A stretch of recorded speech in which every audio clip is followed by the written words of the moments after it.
Hello and welcome to academic Mantra. हमारा आज का लेक्चर होने वाला है क्लास 10th साइंस के chapter non metals and metals का part 2। Part 1 of the lecture was uploaded tomorrow on the YouTube channel. आपने वो सब देखा होगा। तो पार्ट 2 में आगे बढ़ते हैं और देखते हैं आज के बचे हुए टॉपिक। कल हमने डिस्कस करा था differences between metals and non metals, metals की रिएक्टिविटी सीरीज, उनके रिएक्शंस विद एयर यानी कि ऑक्सीजन, वाटर और एसिड्स। आज हम पढ़ने वाले हैं occurrences of metal, extraction of metal and prevention from corrosion. तो शुरू करते हैं पहले टॉपिक के साथ, that is occurrence of metals. Metals हमें मिलते कहाँ से हैं, यानी कि जो मेटल्स हमारे आसपास हैं जिन्हें हम यूज़ करते हैं, हमारे घर में फर्नीचर्स में हैं, ऑटोमोबाइल्स में हैं, कंस्ट्रक्शन, हर जगह जहाँ भी मेटल्स हैं, ये सब कहाँ से लाए जाते हैं। ये सारे के सारे मेटल्स एक्सट्रैक्ट होते हैं from the Earth's crust. The Earth's crust is the major source of metals. यहीं से हम सारे मेटल्स को निकालते हैं। ठीक उसी तरीके से जैसे हम सी से नमक निकालते हैं, सी से यानी कि समुद्र से, तो उसी तरीके से अर्थ क्रस्ट से मेटल निकाले जाते हैं। सी क्रस्ट से भी निकाले जाते हैं, but mostly metals earth crust से ही मिलते हैं। The elements or compounds which occur naturally in the earth's crust are known as minerals. ये minerals की definition हुई। वो elements या वो compounds जो naturally अर्थ के क्रस्ट में हमें मिलते हैं, उन्हें किसी ने वहाँ डाला नहीं, किसी ने पेड़ का बीज वहाँ डेलिबरेटली जाके बोया नहीं, ना वो कोई फैक्ट्रीज में सिंथेसाइज या मैन्युफैक्चर्ड है। वो नेचुरली अर्थ के क्रस्ट में मिलते हैं और उन्हें हम बोलते हैं मिनरल्स।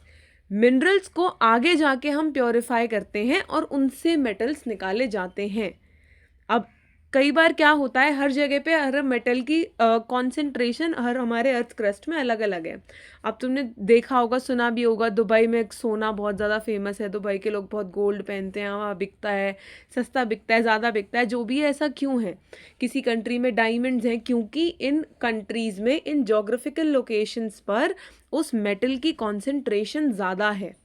और मेटल निकालने का फ़ायदा तभी है जब उसकी कॉन्सेंट्रेशन ज़्यादा हो, क्योंकि देखो अब तुम इतने ज़्यादा 1000 किलोमीटर नीचे जाके गड्ढे खोदोगे, उसके अंदर से मेटल एक्सट्रैक्ट करोगे, फिर वो भी ऐसा तो होगा नहीं कि सोने की अंगूठी निकल के आ गई, रॉ फॉर्म में गोल्ड निकलेगा। अब उसको प्योरीफाई करोगे, फिर उसकी मैन्युफैक्चरिंग होगी, फिर कोई प्रोडक्ट बन के आएगा।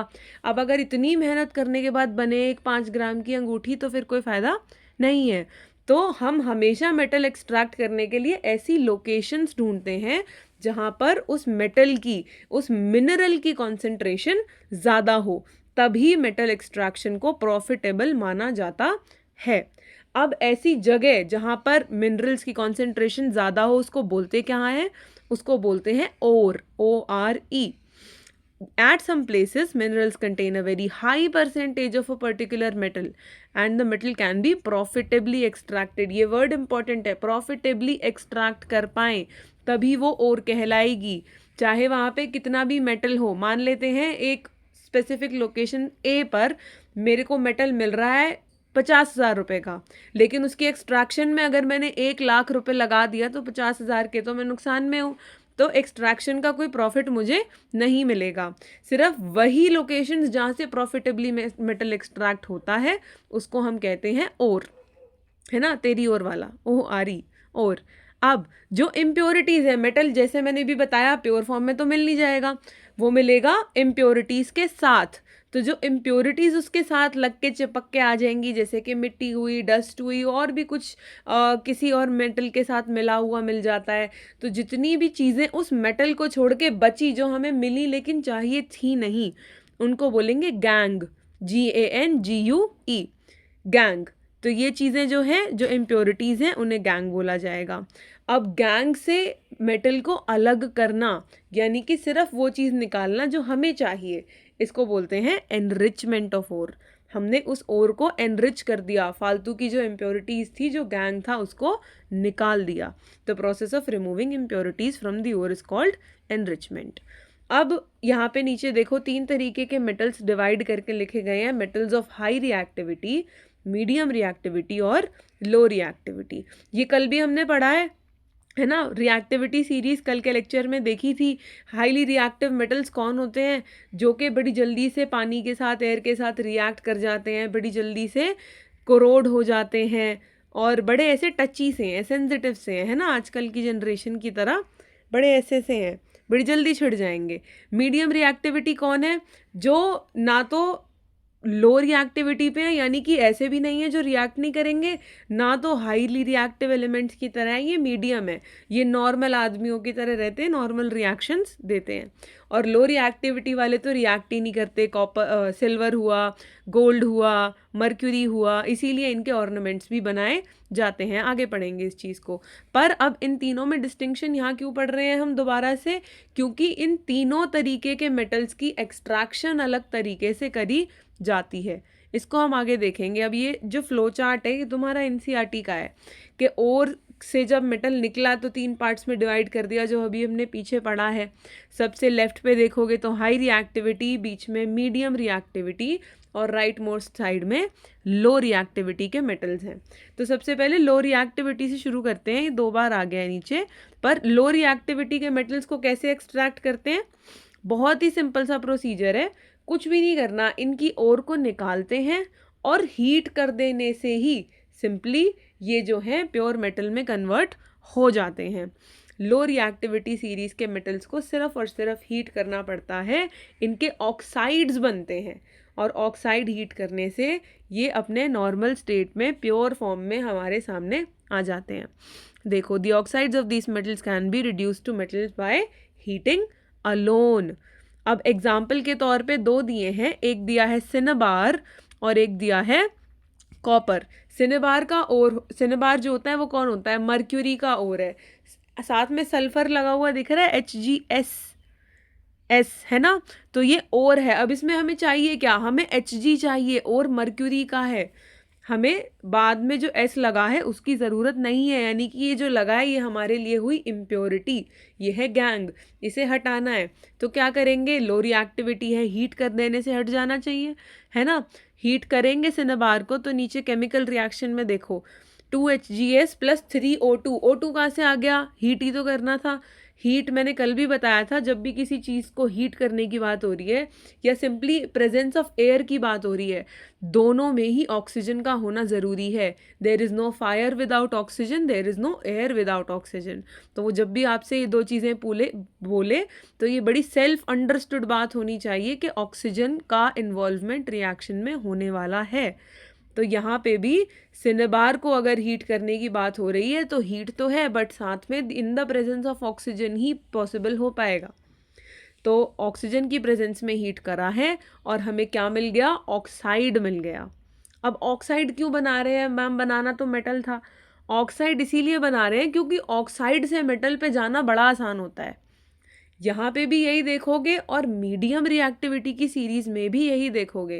कैसे ना कैसे करके पहले ऑक्साइड तक पहुँचना पड़ता है लेवल 1 में, लेवल 2 पे कहीं जाके वो फिर प्योर मेटल बनता है। यहाँ तो मेहनत है नहीं, सीधा सीधा हीट करो, हीट करने पे मर्क्यूरिक ऑक्साइड बन गई है, क्रूड मेटल बन गया, और फिर से मर्क्यूरिक ऑक्साइड को हीट करने पर pure metal 2Hg liquid form में बन गया। हमें पता है मर्क्यूरी लिक्विड फॉर्म में होता है और ऑक्सीजन गैस साथ में इवॉल्व हो गई। Very simple. Second example of this is copper, copper की ऑक्साइड। कॉपर ऑक्साइड का भी देखो सेम प्रोसीजर है। कॉपर पायराइट Cu2S नाम का हमारे पास एक कंपाउंड है, एक मिनरल है, इसमें से इम्प्योरिटीज़ निकालनी है, सिर्फ कॉपर चाहिए। In the presence of oxygen heat करा, 2Cu2O यानी कि कॉपर ऑक्साइड बन गया। इसको दोबारा से हीट करने पे क्या हुआ? Copper as a crude metal हमारे पास निकल कर आ गया। सिंपल। तो अब नेक्स्ट पे चलते हैं। नेक्स्ट है मिडल रिएक्टिविटी सीरीज के एलिमेंट्स। ये मिडल वाले हैं, थोड़ी सी दिक्कत देंगे क्योंकि यहाँ पे this one is important. Calcination और रोस्टिंग के बीच में डिफरेंस भी CBSE का बड़ा फेवरेट क्वेश्चन है, तो यहाँ से पूछ सकता है वो एक्सट्रैक्शन ऑफ मेटल्स में से कि मिडल रिएक्टिविटी सीरीज के एलिमेंट्स कैसे रिएक्ट होते हैं, एक्सट्रैक्ट होते हैं, और बताओ the difference between calcination and roasting. तो अब पहले ही मैंने बता दिया कि ऑक्साइड तक पहुंचना इज लेवल 1, इनको भी ऑक्साइड तक पहुंचाना पड़ेगा। क्यों पहुंचाना पड़ेगा? क्योंकि ये एग्जिस्ट करते हैं सल्फाइड और कार्बोनेट्स की फॉर्म में, तो इन्हें सल्फाइड से ऑक्साइड बनाना पड़ेगा और इन्हें कार्बोनेट से भी उठाकर ऑक्साइड बनाना पड़ेगा। यूजुअली मिडल रिएक्टिविटी सीरीज़ के एलिमेंट्स हमें सल्फाइड्स और कार्बोनेट्स और में दिखेंगे, इनकी ऑक्साइड्स बनानी होंगी और वहाँ से आगे का रास्ता हमें पता है, ऑक्सीडेशन है ना। अगर ऑक्साइड है तो इसका रिडक्शन करा दो, इसको हीट दे दो, ऑक्सीजन रिलीज हो जाती है और हमारे पास जो बचता है वो होता है एक प्योर मेटल, जो कि हमें चाहिए, जो हम एक्सट्रैक्ट करना चाह रहे हैं। तो अब ऊपर के प्रोसेस तो समझ आ गए हैं, मिडल रिएक्टिविटी सीरीज का मेटल। अब उसको डिवाइड करोगे दो पार्ट में, एक कार्बोनेट एक सल्फाइड। अब कार्बोनेट का कैल्सिनेशन होता है और सल्फाइड की होती है क्या, रोस्टिंग। याद कैसे रखना है कि किसका क्या हो रहा है, कैल्सिनेशन हो रहा है, रोस्टिंग हो रहा है, किसका हो रहा है। अब देखो कैल्सिनेशन कार्बोनेट, सी से याद रख सकते हो, C for carbonate, C for calcination, है ना। कैल्सिनेशन कार्बोनेट ओर्स का होता है और ये कैसे होता है, इन द एब्सेंस या फिर लिमिटेड सप्लाई ऑफ एयर। जहाँ कार्बन है वहाँ ऑक्सीजन तो वैसे ही नहीं दिखेगी ना, बड़े एंटा एक दूसरे के रहते हैं। हमारे एनवायरमेंटल इश्यूज़ में भी जब हम बात करते हैं कि कार्बन कम करो ऑक्सीजन ज़्यादा करो, कार्बन ज़्यादा हो गई तो ऑक्सीजन कम हो जाएगी कंपैरेटिवली, ये हमेशा इन्वर्सली प्रोपोर्शनल रहते हैं। तो यहाँ पे भी ऐसे ही याद कर लो कि देखो कार्बन सी से, कैल्सिनेशन सी से, तो कार्बोनेट ओर्स का कैल्सिनेशन होगा, इतना तो समझ आ गया। कैसे होगा, लिमिटेड या फिर एब्सेंस ऑफ ऑक्सीजन, ऑक्सीजन जितनी कम हो उतनी कम रखनी है। ऑक्सीजन की एब्सेंस या फिर लिमिटेड ऑक्सीजन में ओर को हीट करा जाएगा और तब जाके वो बन जाएगी ऑक्साइड, CO2 बन के रिलीज हो जाएगा और हमारे पास नॉर्मल मेटल ऑक्साइड बन जाएगा। नीचे टेबल में अगर एग्जाम्पल देखोगे तो जिंक कार्बोनेट का एग्जाम्पल है ZnCO3। इसको हीट करा तो क्या रिलीज हो गया, CO2 रिलीज हो गई और एक ऑक्सीजन जो बचना था वो जिंक के साथ रह गया और जिंक ऑक्साइड बन गई। यहाँ से हमें पता है ऑक्साइड है, रिडक्शन कराएंगे, हीट कराएंगे, नॉर्मल मेटल हमें मिल जाएगा। बस मेन जो फंडा था वो ये था कि कार्बोनेट से ऑक्साइड बनाना है, वो हमें पता चल गया।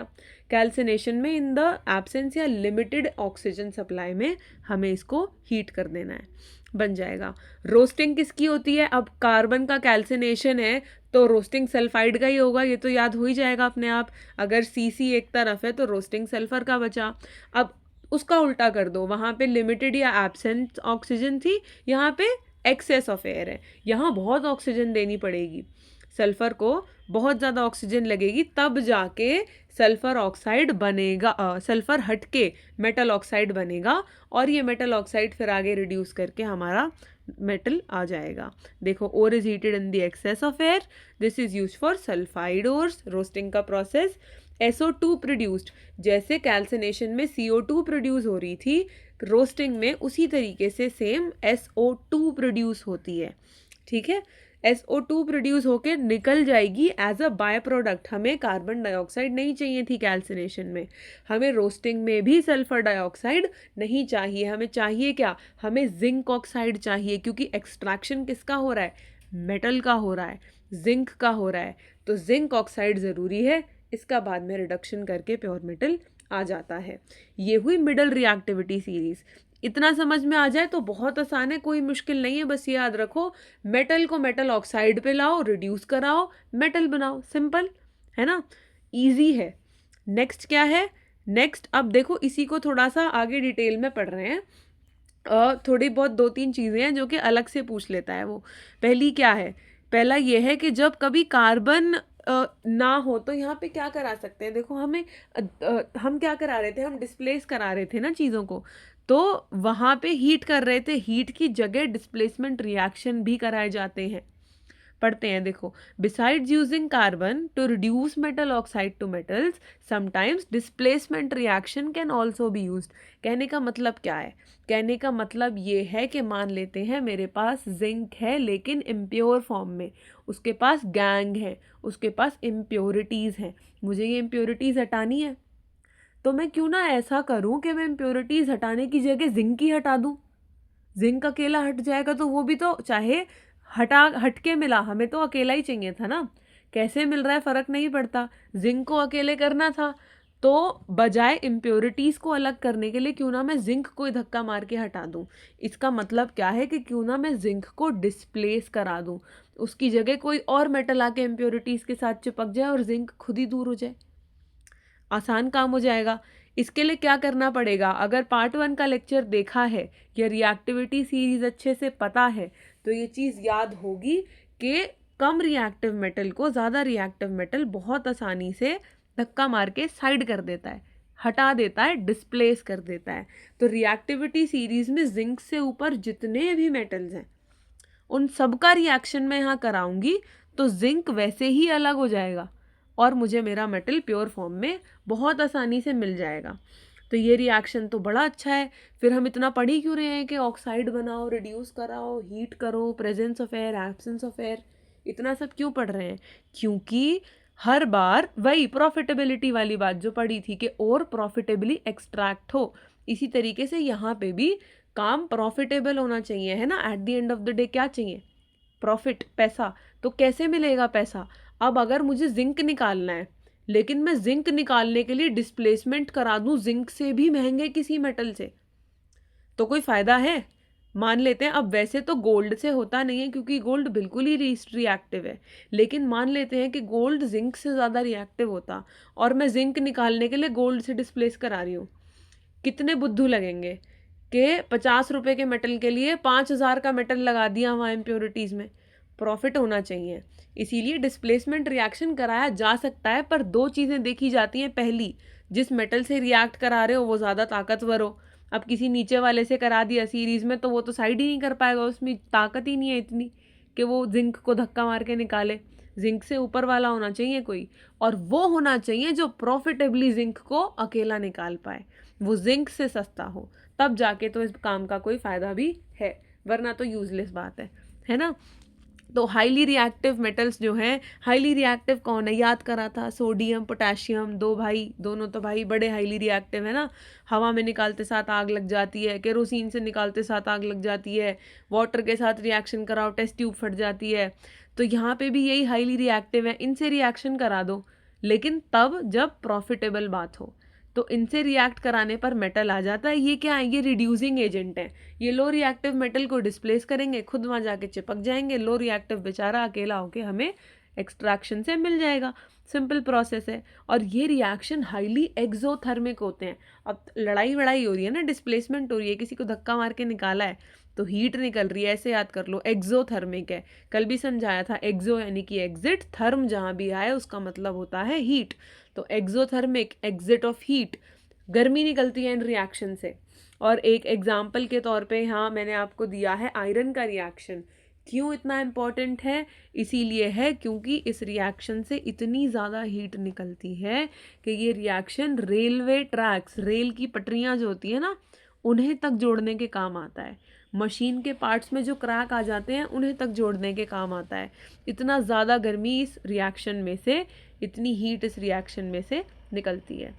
और मोल्टन स्टेट में मेटल प्रोड्यूस होता है तो वो एक तरीके से ग्लू का काम कर देता है जुड़ के, और पक्का काम है, मेटल है। आयरन तो वैसे भी स्ट्रॉन्गेस्ट मेटल्स में से एक माना जाता है, तो इसीलिए ये रिएक्शन रेलवे ट्रैक्स को जोड़ने के काम आता है। पूछ सकता है एक नंबर या असर्शन रीजन में, तो अब सुन लिया है तो याद रहेगा, कोई ऐसी टफ बात है नहीं। बस याद रखना, आयरन ऑक्साइड Fe2O3 का रिएक्शन विद एल्यूमिनियम है, आयरन विद एल्यूमिनियम, ठीक है। अब इसके बाद कौन बच गया? अब बच गए लो इन रिएक्टिविटी सीरीज, जो मतलब रिएक्ट, अच्छा हाई बच गए, लो तो हमने कर लिया, मिडल भी हमने कर लिया, अब बच गए हाई। हाई वाले क्या करेंगे? ये तो वैसे ही इतने कलेशने से हैं, कल भी पढ़ा था, आज अभी भी पढ़ा है ना। बड़ी जल्दी रिएक्ट करते हैं, बड़ी जल्दी कुछ ना कुछ करके दिखा देते हैं, आग लगेगी, हीट निकलेगी, कुछ भी हो जाएगा। तो ये सब कैसे कर रहे हैं?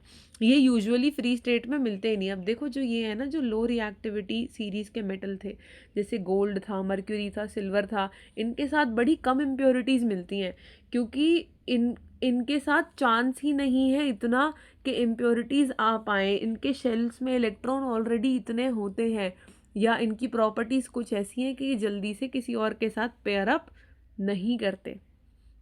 तो ये यूजुअली ऑलमोस्ट फ्री स्टेट में मिलते हैं, इन्हें एक्सट्रैक्ट करना आसान होता है। लेकिन हाई रिएक्टिविटी सीरीज़ के तो पहले ही कहीं किसी को डिस्प्लेस करा दिया, कहीं किसी के इलेक्ट्रॉन छीन लिए, कहीं खुद ही जल के मर गए, कुछ भी कर रहे हैं ये, तो ये यूजुअली हमें फ्री स्टेट में नहीं मिलते हैं। First of all high reactive metals जो हैं टॉप ऑफ रिएक्टिविटी सीरीज़, ये हमें फ्री स्टेट में देखने को नहीं मिलेंगे, ठीक है। और इन्हें हीट करके भी नहीं निकाला जा सकता, they can not be obtain from their compound by heating with carbon. क्यों नहीं निकाला जा सकता? क्योंकि these metals have more affinity for oxygen than carbon.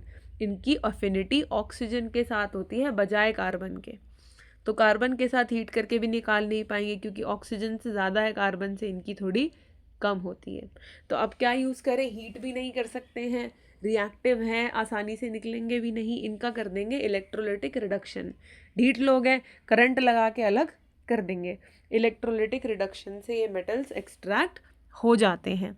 कैसे होते हैं देखो, अब sodium, magnesium and calcium are obtained by electrolysis of their molten chlorides. इनके क्लोराइड्स, क्लोराइड यानी कि सोडियम के साथ क्लोरीन डाल दिया, मैग्नीशियम के साथ क्लोरीन है ना, sodium chloride, magnesium chloride, calcium chloride, chlorine के साथ इनको डाल दिया। क्यों डाला है? क्योंकि इनकी जो वो है, याद है कल पढ़ा था ionic bond NaCl, sodium chloride. Sodium भैया के पास 2 इलेक्ट्रॉन्स है, वो कहेंगे, सोडियम के पास 1 है, वो कहेगा ले जाओ। क्लोरीन कौन है? गैस है, छीनने वाली है ना, दुष्ट औरत आके छीन लेगी कि दे दो। अब इन दोनों के बीच में कंप्लीट ट्रांसफर इलेक्ट्रॉन होते साथ आयनिक बॉन्ड बन जाता है। इसीलिए क्लोराइड्स लिए गए हैं, क्योंकि नेचुरली आयनिक बॉन्ड इनका होता है। और इलेक्ट्रोलिसिस क्यों करा रहे हैं? क्योंकि कल ही पढ़ा था, in the presence of water ये सारे जाके अपने आयंस में टूट जाते हैं। तो जब टूटेगा तभी तो हमें प्योर मेटल मिलेगा टूट के, गैंग अलग होने के बाद, है ना। तो इनके क्लोराइड्स को मोल्टन स्टेट में लिया जाता है और एक जो मेटल है उसको डिपॉजिट करा जाएगा कैथोड पे। और जो इसमें क्या होगा, अब इलेक्ट्रोलिसिस, नेगेटिवली चार्ज इलेक्ट्रॉन नीचे होंगे और क्लोरीन एनोड पे जाके यहाँ से खुद ही चला जाएगा। क्लोरीन नेगेटिव चार्ज होता है ना। अब देखो कैथोड और एनोड क्या होते हैं। कैथोड यहाँ पर होता है, कैटायन और एनायन पढ़ रखे हैं। कैटायन होता है पॉजिटिव चार्ज, एनायन होता है नेगेटिव चार्ज, इतना तो सबको पता होगा। कैटायन पॉजिटिव, कैटायन ऐसे याद कर लो, कैटायन में कट आ रहा है ना, और कट कैसे होता है, जब हम प्लस का साइन बनाते हैं तो हम कट करते हैं, है ना। तो cation is positive charge, anion is negative charge. लेकिन इलेक्ट्रोलिसिस में इसका ठीक उल्टा हो जाता है, कैथोड पॉजिटिव नहीं होता, नेगेटिव हो जाता है, और एनोड हो जाता है पॉजिटिव। अब मेटल को देखो हमने कहाँ लगाया है, कैथोड यानी कि नेगेटिव पे लगाया है, और एनोड यानी कि पॉजिटिव पे क्लोरीन लगा दिया। अब मोल्टन स्टेट में आएगा मेटल, क्लोरीन भाग भाग के पॉजिटिव चार्ज पे यानी कि एनोड पे जाकर चिपक जाएगा, और कैथोड पे यानी कि नेगेटिव पे हमारे पास कौन बचेगा? खाली प्योर मेटल बच जाएगा, क्योंकि क्लोरीन तो निकल के पॉजिटिव चार्ज की तरफ अट्रैक्ट हुआ और एनोड पर जाकर डिपॉजिट हो गया। तो कैथोड पे प्योर मेटल हमें मिल जाएगा और बहुत आराम से एक्सट्रैक्शन इनकी इलेक्ट्रोलिटिक रिडक्शन से हो जाती है। अब इसके बाद क्या पढ़ रहे हैं? Electrolytic refining.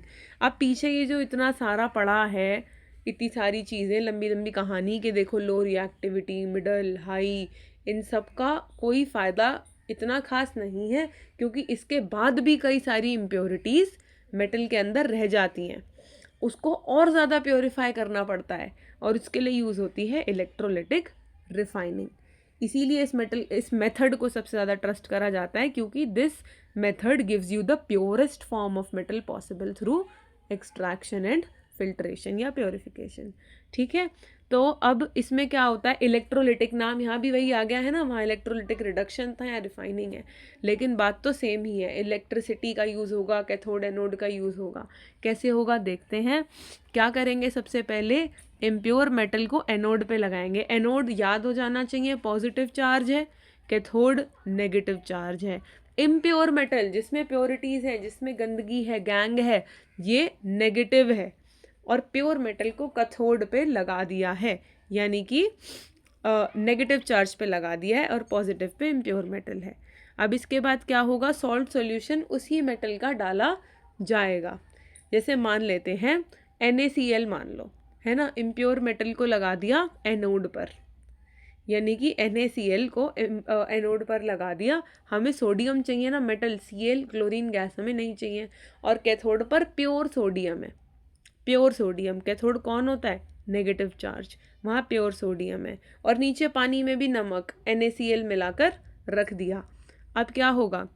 करंट पास करने के बाद जो प्योर मेटल है एनोड पे, एनोड यानी कि पॉजिटिव पर, वो उस पानी के अंदर, नमक वाले पानी के अंदर घुलना शुरू हो जाएगा। और यहाँ से सोडियम आयंस भाग भाग के प्योर मेटल के ऊपर जाके कैथोड पर डिपॉजिट होने लग जाएंगे, क्योंकि कैथोड नेगेटिव है और सोडियम आयन Na+ होता है, मेटल है, देने वाला है, प्लस चार्ज लेके घूम रहा है, पॉजिटिव है, तो वो भाग भाग के कैथोड पे जाके चिपक जाएगा, क्योंकि ऑपोजिट चार्ज एक दूसरे को क्या करते हैं? अट्रैक्ट करते हैं। इसीलिए सोडियम पानी से निकल के चला जाएगा कैथोड पे, एनोड पे जो इम्प्योरिटीज़ है वो रह जाएंगी और पानी में घुलकर नीचे बैठ जाएंगी।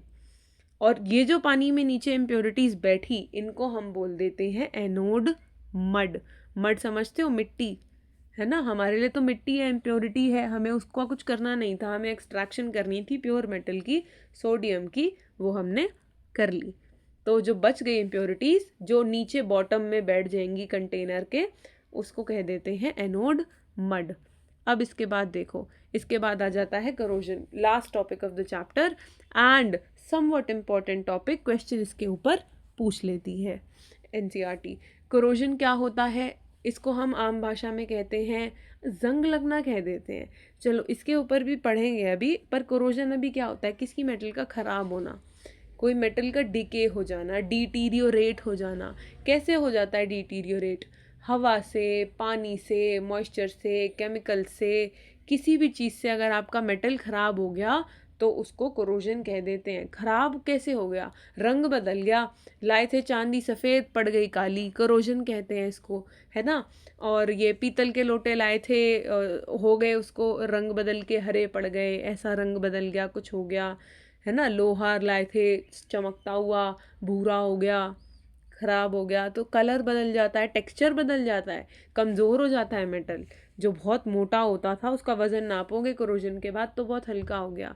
तो जैसे जैसे मेटल ख़राब होता है बाय द एक्शन या अटैक ऑफ मॉइस्चर, एयर और chemicals, the process is known as corrosion. अब यहाँ कुछ एग्जांपल्स दिए हैं अलग अलग मेटल्स के और वो कैसे कोरोड होते हैं। चांदी, अभी मैंने बताया, चांदी जो है वो काली पड़ जाती है। सिल्वर अपने ऊपर एक सिल्वर सल्फाइड की लेयर बना देता है, हवा के अंदर ये सल्फर। अब मम्मियाँ हमारी जो पाजेब पहन के घूमती हैं वो सल्फर में तो पैर डुबाती नहीं है कि देखो काली हो गई मैंने तो कर दी। हवा के अंदर सल्फर मौजूद है, वो रिएक्ट करेगा उस पायल के साथ, किसी भी चीज़ के साथ, और वो अपने ऊपर एक सिल्वर सल्फाइड की लेयर बना देगा जो कि ब्लैक कलर की कर देती है उसको ऊपर से। फिर आप सुनार पे जाते हो, पॉलिश कराते हो और वो उसको वापस से सफ़ेद करके आपको दे देता है। पर होता तो करोजन यही है कि उस चीज़ का रंग उसने बदल दिया। ठीक है। अब सिल्वर देखो बहुत जल्दी से रिएक्ट नहीं करता, पड़ा था कम रिएक्टिव मेटल है, पर यहाँ पर कर देता है, कोरोजन दिखा देता है, पर उसमें भी उसको काफ़ी टाइम लगता है। अब नेक्स्ट क्या है? नेक्स्ट है कॉपर। कॉपर रिएक्ट करता है मॉइस्ट CO2 के साथ। मॉइस्ट, ड्राई नहीं। ड्राई में अगर रख देंगे तो कॉपर को कुछ इतना खास नुकसान कार्बन डाइऑक्साइड देगी नहीं हवा में, लेकिन अगर गीला भी है और CO2 की प्रेजेंस में भी है तो वो अपने ऊपर एक ग्रीन कलर की बेसिक कोट तैयार कर लेता है कॉपर कार्बोनेट की। कॉपर तो है ही, कार्बन डाइऑक्साइड है तो कार्बोनेट आ गया, तो कॉपर कार्बोनेट की एक लेयर अपने ऊपर बना लेता है।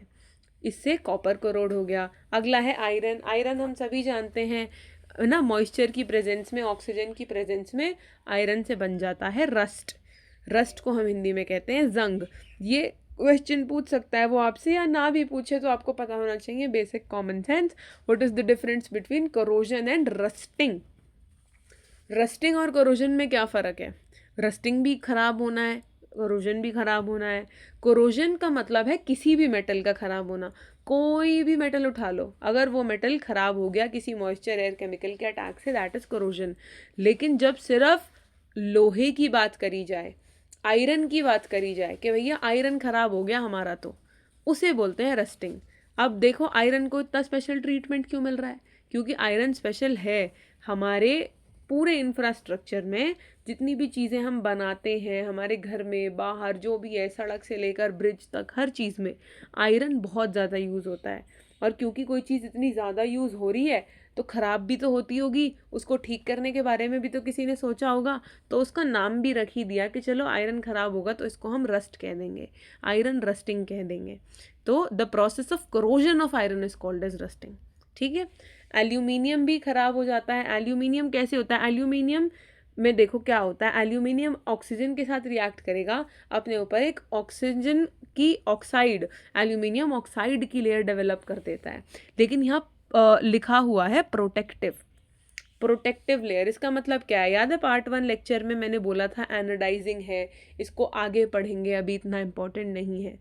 एनोडाइजिंग में क्या होता है, एल्यूमिनियम ऑक्सीजन के साथ रिएक्ट कराया जाता है, वो अपने ऊपर एक पतली सी एल्यूमिनियम ऑक्साइड की लेयर डेवलप कर देता है। इससे होता क्या है, अब मान लेते हैं मेरे पास एक एल्यूमिनियम की रॉड थी, उसके ऊपर ऑक्सीजन ने रिएक्ट करके एक लेयर बना ली। अब ये लेयर है हमारी कॉपी का प्लास्टिक कवर, इसके अंदर कुछ गंदा नहीं होगा। ऊपर लेयर खराब हो गई एक, लेकिन इसके अंदर जो एल्यूमिनियम है ना वो प्रोटेक्टेड रहेगा, वो हमेशा अच्छा रहेगा। अंदर ना अब एयर घुस सकती, ना मॉइस्चर घुस सकता, ना कोई केमिकल आएगा।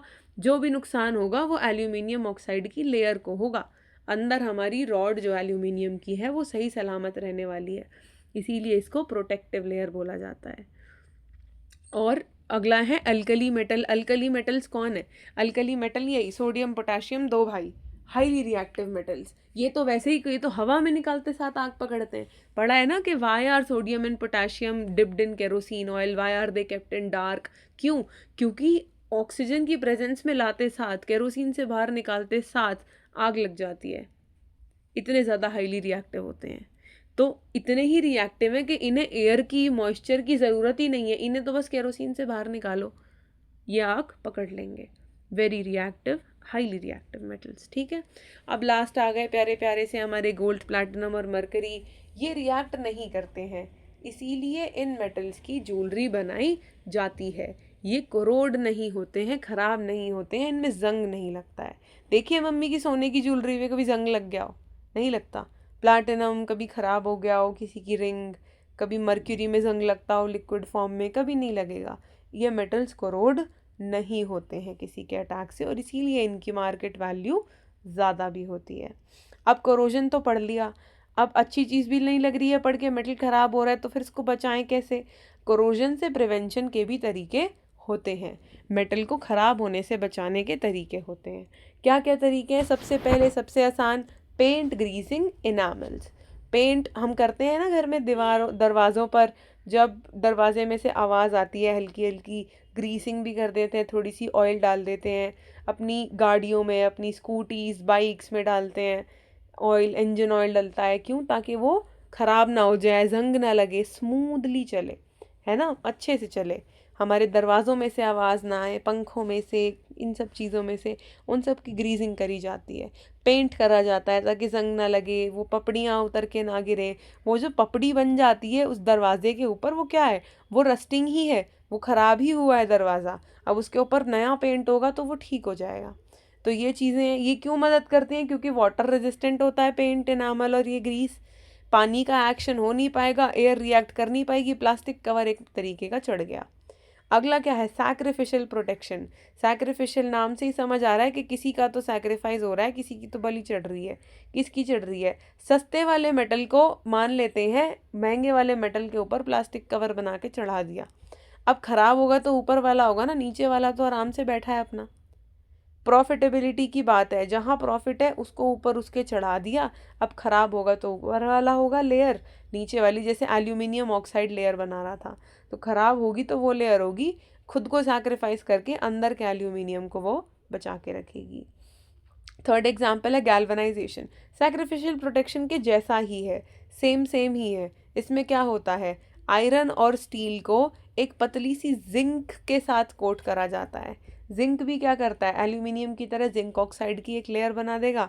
अब अगर ख़राब होगी तो जिंक ऑक्साइड होगी, आयरन और स्टील नहीं होने वाला। गैल्वनाइजेशन। अगला है एलॉय। एलॉय क्या होते हैं? एलॉय, एलॉय शब्द पहले भी सुना होगा, खासकर लड़कों ने। एलॉय व्हील्स में, गाड़ियों में एलॉय व्हील्स लगते हैं ना, देखा है? टायर का जो रिम होता है बड़े चमकते हुए से सिल्वर कलर के, आजकल तो मैट फिनिश ब्लैक पता नहीं कौन कौन से आ रहे हैं, एलॉय लगते हैं। ये हमेशा चमकते रहते हैं। गाड़ी बारिश में चली गई, कीचड़ में चली गई, धूप में पूरे दिन खड़ी है, लेकिन इनमें कभी जंग नहीं लगता एलॉय व्हील्स में। क्यों नहीं लगता? क्योंकि नाम में ही एलॉय आ रहा है। एलॉय क्या होता है? दो मेटल्स को मिला के कोई तीसरी नई चीज़ का इन्वेंशन कर दिया, कुछ ऐसा बना दिया जिसका सिस्टम हैवी है, जो करोड़ होने ही नहीं वाला है ना। ये ऐसे ही रहेगा। एयर से अटैक नहीं कर सकती, मॉइस्चर इसे अटैक नहीं कर सकता, पानी इसे अटैक नहीं कर सकता, केमिकल्स नहीं कर सकते। इसीलिए ये हर मौसम चमकते हैं, क्योंकि ये होते हैं water resistant, dust resistant, heat resistant. ये हमेशा चमकेंगे। इसीलिए एलॉयज बनाए जाते हैं। हमारे घर में जो स्टीलों के बर्तन होते हैं, है ना, प्लेटें हो गई, ग्लास हो गए, चम्मच हो गए, कभी देखा है इन पे जंग लग गया? कभी नहीं लग सकता, क्योंकि स्टील एक तरीके का अलॉय है। स्टील प्योर मेटल नहीं है। पीरियोडिक मेटल में कभी किसी ने पढ़ाया है कि देखो बेटा ये रहा स्टील, इतनी वैलेंसी, इतना एटॉमिक नंबर? स्टील नहीं है। स्टील दो अलग अलग मेटल्स को मिलाकर बनाया जाता है। क्योंकि आयरन में तो रस्टिंग बहुत इंपॉर्टेंट इशू है, अभी हमने पीछे पढ़ा कि यूज़ भी बहुत है लेकिन रस्टिंग भी बहुत होती है। तो उससे बचने के लिए हमने स्टील बनाया कि देखो क्या काम करते हैं, आयरन को ना थोड़ा सा क्रोमियम के साथ मिला देते हैं, फिर देखते हैं क्या बनेगा। फिर इनको मिल गया स्टील। अब स्टील में ना लगे जंग, ना हो वो खराब, तो बढ़िया हो गया, मज़े आ गए, है ना। इस तरीके से स्टेनलेस स्टील बनता है। Stainless steel is an iron and carbon alloy that does not rust. Brass भी एक तरीके का कॉपर बेस्ड अलॉय है, ब्रास। ब्रास में भी जंग नहीं लगता। लास्ट है इलेक्ट्रोप्लेटिंग। इलेक्ट्रोप्लेटिंग क्या है? प्लेटिंग, किसी चीज़ की प्लेट। अगेन देखो, use to prevent corrosion by coating the surface with metal such as tin, chromium and nickel. किसी दूसरे मेटल के ऊपर इलेक्ट्रिसिटी के थ्रू, इलेक्ट्रिसिटी की मदद से कोटिंग कर दी, यानी कि प्लेटिंग। गोल्ड प्लेटेड सुना है ना, अंदर गोल्ड नहीं है, बस ऊपर ऊपर कवर है गोल्ड का। इसी तरीके से इलेक्ट्रोप्लेटिंग में भी बस कवर है ऊपर ऊपर से। किसका कवर है? टिन का कवर है, क्रोमियम का कवर है और निकल का कवर है। ये क्या करते हैं? ये मेटल को प्रोटेक्ट करते हैं इन्हीं सब चीज़ों से। Steel cans are protected by a thin layer of unreacted tin that lasts as long as the tin layer is complete. जब तक tin layer complete रहेगी तब तक वो भी जो कैन है स्टील का वो प्रोटेक्टेड रहेगा। तो ये कुछ तरीके हैं जिनसे हम करोजन को प्रिवेंट करते हैं। And here we come towards the end of today's discussion, that is occurrence of metal. Metals को कैसे एक्सट्रैक्ट करें, क्विक रिवीजन एक बार मैं बता देती हूँ, यही याद हो जाएगा, फिर जाके पढ़ने की ज़रूरत नहीं पड़ेगी। Just attempt your question. इसके बाद लो रिएक्टिविटी, सिंपल होते हैं, ऑक्साइड्स में कन्वर्ट करते हैं, हीट करके रिड्यूस हो जाता है, प्योर मेटल मिल जाता है। मिडिल ऑफ रिएक्टिविटी में कार्बोनेट और सल्फाइड होता है, सी से कार्बन, सी से कैल्सिनेशन, कैल्सिनेशन के बाद रिडक्शन कराकर ऑक्साइड से मेटल मिल जाएगा। रोस्टिंग सल्फर की होती है, सल्फर ऑक्साइड से रिड्यूस होके सल्फर बनेगा और सल्फर से फर्दर हीट कराकर प्योर मेटल मिल जाएगा। और हाई रिएक्टिविटी तो वैसे ही बहुत रिएक्टिव होते हैं, इनको हीट करने से कोई फ़ायदा नहीं है।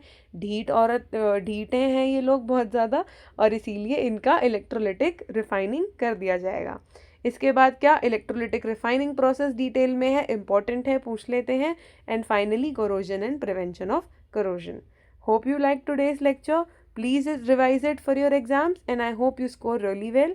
All the best, and if you like the video, please like, share with your friends for their help, and subscribe if you want to get updated for the upcoming content on the channel. Best of luck for your exams.